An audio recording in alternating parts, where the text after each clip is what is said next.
আর কত যুদ্ধ, আর কত তর্ক, আর কত বিতর্ক, আর কত ছোট করা।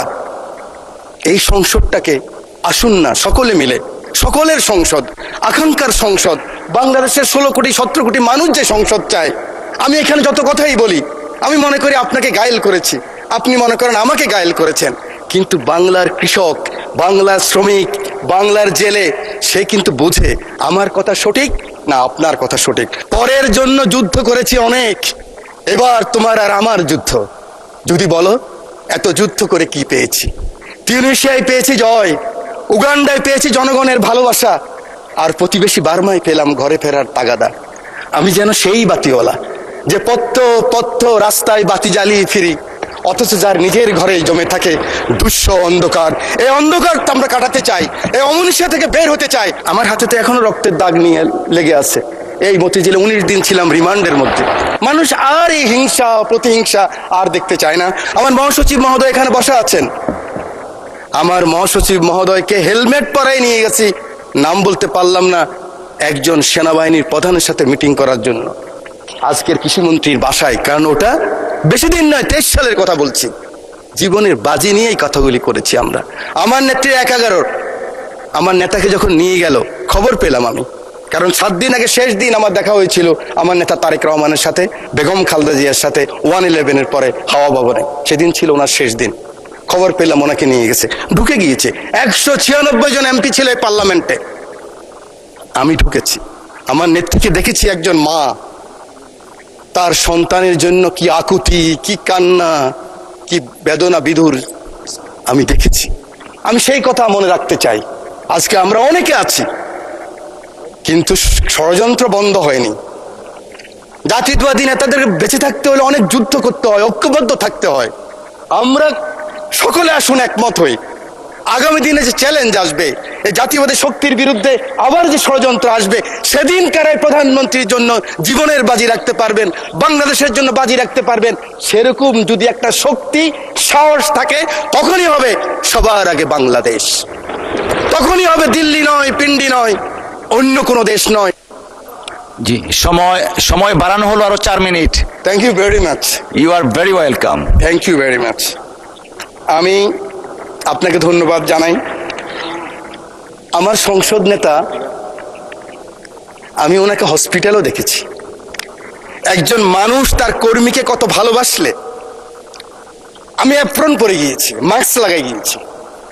আমি এমপি ছিলাম, দেখে চিনে নাই।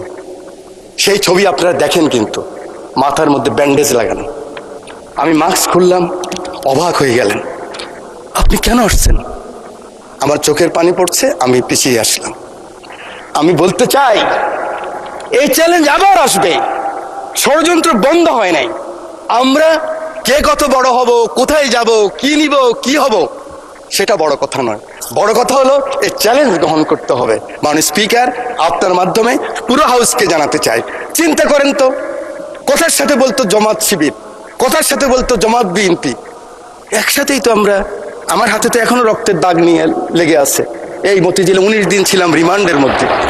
কেন আমরা ছোট করার চেষ্টা করতেছি? আমি বিশ্বাস করি আমার নেতা ছুটে গেলেন একটু আগে, আমার সেই ভাই এখন আছেন। আমার নেতা তারেক রহমান ছুটে গেলেন, ওখানে গেলেন, দেখলেন। সাথে সাথে আমি মনে করি আগামী দিনের রাজনীতির জন্য সংসদের বিরোধী দলের নেতা আপনিও ছুটে যাওয়া উচিত ছিল। আমি জানি না আমার কথা কিভাবে নেবেন, যে মাননীয় সংসদ নেতা, আমি শুনেছি, আমি উপস্থিত ছিলাম, কেন ওনার পিছনে আমি ছিলাম।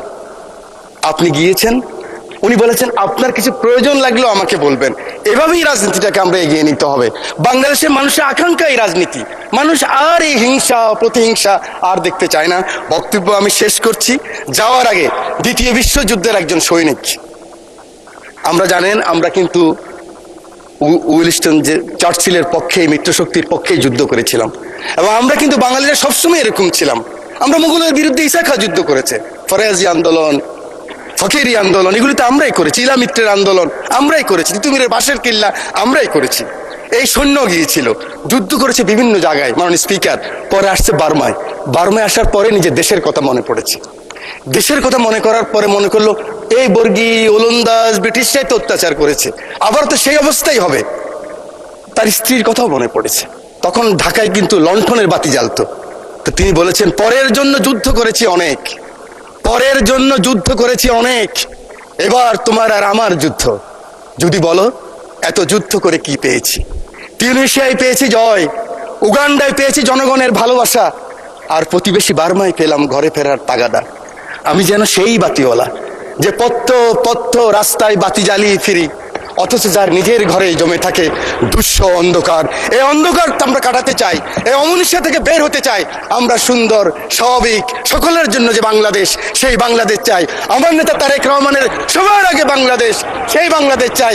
আমার রামগতির দায়িত্ব নেতাকে দিলাম, আমার এমপি, আমার নদী ভাঙা মানুষ শহীদুদ্দিন চৌধুরীকে দিয়ে সময় নাই, সেই কারণে সকলের ভালোবাসা চেয়ে, আদর চেয়ে বক্তব্য শেষ করছি। আল্লাহ হাফেজ।